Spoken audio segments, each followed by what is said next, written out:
वफाकी वज़ीर ख़जाना मोहम्मद औरंगज़ेब ने कहा है कि मुल्की तरक्की के लिए सब कुछ प्राइवेट सेक्टर के हवाले करना होगा। हुकूमती अखराजात में कमी ना होने की बात दुरुस्त है। हम पर तनकीद की जाती है कि तनख्वाहदार तबके को रिलीफ नहीं दिया। जब इदारों अरबों रुपए के नुकसानात कर रहे हों तो रिलीफ कैसे दें? वज़ीर आज़म को जल्द रिपोर्ट देंगे कि किन इदारों को बंद करना है। खैरात से स्कूल और हॉस्पिटल तो चल सकते हैं, मुल्क नहीं चल सकते। जो शोबे टैक्स नहीं दे रहे उन्हें निज़ाम में ला रहे हैं। 31 से 32 हज़ार रिटेलर्स रजिस्टर हो चुके। रिटेलर्स पर जुलाई से टैक्स का निफाज होगा। टैक्स छूट को बतदरीज खत्म करना है। FBR में बेहतरी के लिए इकदाम कर रहे हैं। टैक्स डिजिटलाइजेशन से करप्शन में कमी होगी। बार बार ये बात दोहराता हूँ कि खैरात से, फिलैंथ्रपी से जो स्कूल हैं, यूनिवर्सिटीज़ हैं, अस्पताल हैं, वो तो चल सकते हैं। मुल्क सिर्फ टैक्स से चल सकते हैं। ये मैं आपको यकीन दिलाना चाहता हूँ कि हम बाकी सेक्टर्स को नेट में ला रहे हैं। जैसे मैंने अपनी बजट स्पीच में भी कहा कि 31,000-32,000 रिटेलर्स इस वक्त रजिस्टर हो चुके हैं और जुलाई से उन पे टैक्स का इतलाक होगा इंशाल्लाह। देखें, जो बात हो रही है कि आप एक्सपेंडिचर्स अपने क्यों नहीं कम कर रहे? रेवेन्यू तो आप बढ़ा रहे हैं, मेजर्स भी लेकर आ रहे हैं, लेकिन आप अपने खर्चे क्यों नहीं कम कर रहे? ये भी बात दुरुस्त है। प्राइम मिनिस्टर जो हैं उन्होंने ऑलरेडी अनाउंस कर चुके हैं वो कि PWD या पाक PWD उसको उन्होंने बंद करने का ऐलान कर दिया। उनके सामने पेश करेंगे कि किन मिनिस्ट्रीज को हमने जो है बंद करना है, किन डिपार्टमेंट्स को हमने जिम करना है। एक्सपेंडिचर्स को हम इंशाल्लाह कम करेंगे एट द फेडरल लेवल। जो लोग कहते हैं प्राइवेटाइजेशन की तरफ हमें नहीं जाना चाहिए, जो लोग कहते हैं कि जी स्टेट ओन्ड एंटरप्राइजेस को चलने दिया जाए, प्राइम मिनिस्टर ने ऑलरेडी कह दिया है कि कराची और लाहौर के जो एयरपोर्ट्स हैं वो भी आप प्राइवेट सेक्टर को दे दें। अगर इस मुल्क ने आगे जाना है तो सब कुछ हमें प्राइवेट सेक्टर के हवाले करना पड़ेगा। और बात करेंगे ईद की, तो ईद के दूसरे रोज भी मदारिस, मसाजिद और जामियात में इज्तिमाई कुर्बानियों का सिलसिला जारी है। न कसाई की झंझट, न गोश्त बनवाने की परेशानी। इज्तिमाई कुर्बानी में हिस्सा डालें और घर बैठे गोश्त हासिल करें। मजीद बताएंगे नुमाइंदा दुनिया न्यूज़ अब्दुल कादिर। जी बिल्कुल, आज ईद उल अज़हा का दूसरा रोज़ है और आज भी शहर भर में फ़र्जंदान इस्लाम जो है सुन्नत इब्राहिमी की अदायगी के लिए कुर्बानियाँ जो हैं वो कर रहे हैं और इज्तिमाई कुर्बानियों का रुझान जो है वो मुसलसल बढ़ता जा रहा है और हर साल जो है इसमें खातिर ख्वाह जो है इजाफा देखने को मिल रहा है। और यही वजह है कि इज्तिमाई कुर्बानियों का सिलसिला जो है वो ईद के दूसरे रोज़ भी जारी है। मैं इस वक्त जामिया जो मैं मौजूद हूँ, जामिया रहमानिया में, जो मकलोर रोड पर वाक़ है और यहाँ पर आज दूसरे रोज़ भी इज्तिमाई कुर्बानियों के लिए जो है बैल यहाँ पे ज़िबा किए जा रहे हैं। हमारे साथ इस वक्त नाज़िम जामिया मौजूद हैं, कारी अब्दुल समद, इनसे बात करते हैं। जैसे कि मालूम है कि आजकल महंगाई की वजह से कि लोगों के पास इतना बजट नहीं है कि वो एक पूरा बकरा कर सके, तो उसकी सहूलियात के लिए मदारिस और मसाजिद ने ये कदम उठाया है कि हम आवाम को और सहूलियत दें। हाँ जी बिल्कुल, इज्तिमाई कुर्बानियों में जो है वो खातिर ख्वाह इजाफा और उसकी बड़ी वजह ये है कि महंगाई जो है मुसलसल बढ़ती जा रही। कुर्बानी में शरीक होने के लिए जो है वो इज्तिमाई कुर्बानियों की तरफ ज़्यादा माहिल हो रहे हैं और हर साल इसकी तादाद में खातिर ख्वाह इजाफा होता जा रहा है। जी, मुल्तान में ईद के दूसरे रोज इज्तिमाई कुर्बानी का सिलसिला जारी है। सुन्नत इब्राहिमी पर अमल करते हुए सैकड़ों जानवरों को ज़िबा करने के बाद गोश्त की तकसीम जारी है। मज़ीद तफसीलात बताएंगे जानशेर खान। जी, ईद का दूसरा रोज़ है और कुर्बानी का सिलसिला जो है वो जारी है। ज़्यादातर आज इज्तिमाई कुर्बानियाँ जो हैं वो की जा रही हैं। मैं इस वक्त फैज़ान मदीना में मौजूद हूँ। यहाँ सबसे ज़्यादा इज्तिमाई कुर्बानियाँ जो हैं की गई हैं। कल भी 300 बड़े जानवर जो हैं वो ज़िबा किए गए हैं, इज्तिमाई कुर्बानी हुई है। मेरे साथ मौजूद हैं, ये बताएं कि ये जो इज्तिमाई कुर्बानी है उसके बाद ये गोश्त कैसे डिवाइड होता है? जी, जिन लोगों का 22,000 रुपये हिस्सा हमें देते हैं, हिस्से की रकम देते हैं, तो उनको हम जो गोश्त है जो इस हर जानवर के साथ हिस्से बनते हैं, तो उन तक जो है ना हम ये हिस्सा जो है ना उनको कॉल करके उन तक वो पहुंचाते हैं। तमाम हिस्से जो हैं गोश्त के वो थोड़ा थोड़ा करके पूरा एक इज्तिमाई जो हिस्सा है वो बनाया जाता है और यहाँ पर पैकिंग होती है। एक अलहदा पैकिंग का जो है वो अलहदा से एक सेक्शन बनाया गया है, वहाँ से वो पैक होकर जो इज्तिमाई कुर्बानी जिन्होंने नाम लिखवाया होता है, पैसे जमा कराए होते हैं, उन तक जो इज्तिमाई कुर्बानी है वो पहुंचा दी जाती है। तो पूरे शहर में ये कुर्बानी का सिलसिला जो है वो जारी है। ईद का दूसरा रोज़ है और गोश्त जो है वो तकसीम किया जा रहा है घर घर। जी, बात करें कुछ ख्वाबों की, तो ईद उल अज़हा में घरों में दावतों के मौके पर तेज मिर्च मसालों का इस्तेमाल किया जाता है। मसालों के इस्तेमाल में एहतियात की ज़रूरत है।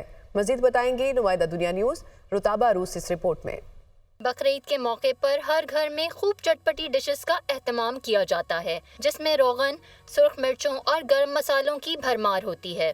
तिब्बी माहिरीन के मुताबिक ज्यादा मिर्च मसालों वाले खानों से न सिर्फ अल्सर बल्कि दीगर सेहत के मसाइल का भी खदशा होता है। ईद कुर्बान पर मिर्च मसालों का एतदाल के साथ इस्तेमाल करें।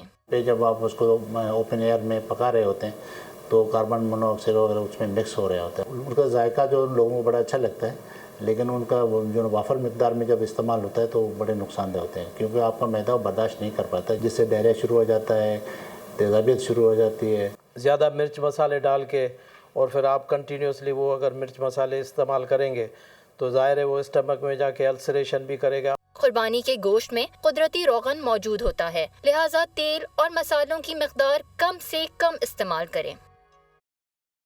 वफाकी वज़ीर दाखिला मोहसिन नकवी ने chairman CDA chief commissioner Islamabad से रब्ता किया।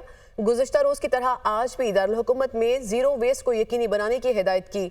CDA की सॉलिड वेस्ट टीमें मुतहरिक और फाल अंदाज में फ़राइज़ सर अंजाम दें।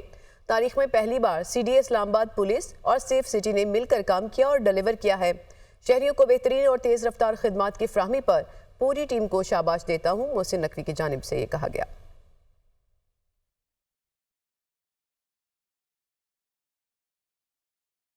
वज़ीर पंजाब मरियम नवाज शरीफ की हिदायत पर ईद उल अज़हा के दूसरे रोज़ भी लाहौर समेत पूरे सूबे में सफाई मुहिम जोरों शोर से जारी है।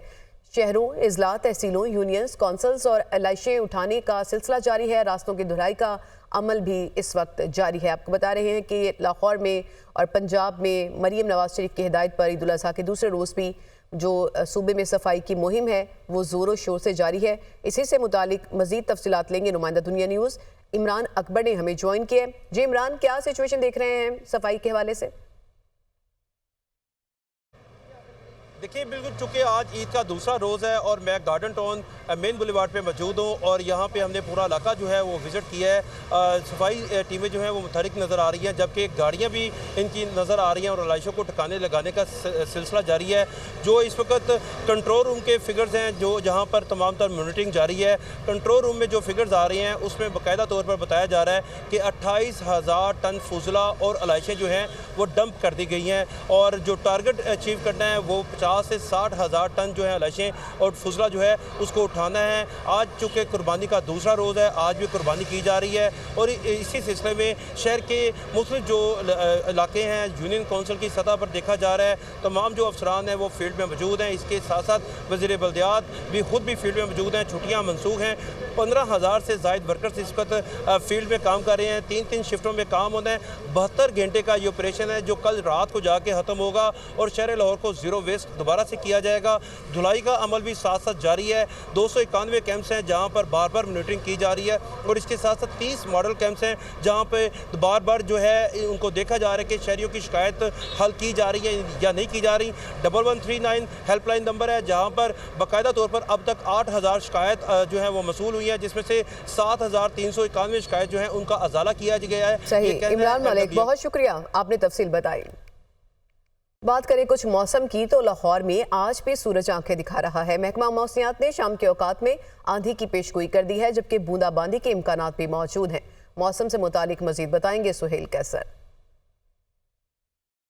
देखें, ईद के दूसरे रोज़ भी मौसम बिल्कुल वैसे का वैसा ही है जो ईद के पहले रोज़ था, कि मतलब अच्छी खासी गर्मी की शिद्दत महसूस हो रही है और सूरज पूरी आबोताब के साथ चमक रहा है।